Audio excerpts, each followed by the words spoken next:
हे लोगोफोर नोंथांमोनखौ आरोबाव आंनि बे गुबुन मोनसे गोदान भिडिअआवहाय बरायहरनाय जाबाय स' नोंथांमोननिसिम आसा खालामो भिडिअखौ जागायनायनिफ्राय जोबजासिम नायलांगोन होननानै एक्चुअली नोंथांमोनाथ' भिडिअनि टाइटेल एबा थाम्बनेल नायनानै मोनथिखाबायानो जानांगौ दे दिनै आं मा भिडिअनि सायावहाय नोंथांमोननिसिम आपडेटखौ लानानै फैदों। ओमफ्राय लोगोफोर जायफोरा भिडिअखौ नायनो इन्टारेस्ट मोनो स' लोगोफोर बिथांमोना भिडिअखौ जोबजासिम नायलांब्लानो जाबाय दे लोगोफोर जाहाथे नोंथांमोना भिडिअआ मानि सोमोन्दै बुजियो दे लोगोफोर।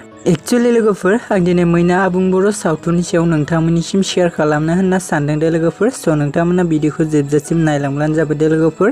एक्चुअली लोगोफोर जोंहा मैना आबुं बर' सावथुननि पार्ट 1 भिडिअखौ रिंसार ब्रह्मा इउटुब चेनेलाव रिलिज खालामना होनाय जाबाय दे लोगोफोर। स' लोगोफोर जायफोरा दासिमबो जुदि बे मैना आबुं बर' सावथुननि पार्ट 1 भिडिअखौ नायाखै अब्ला नोंथांमोना रिंसार ब्रह्मा इउटुब चेनेलाव थांनानै नायहैबानो जाबाय दे लोगोफोर।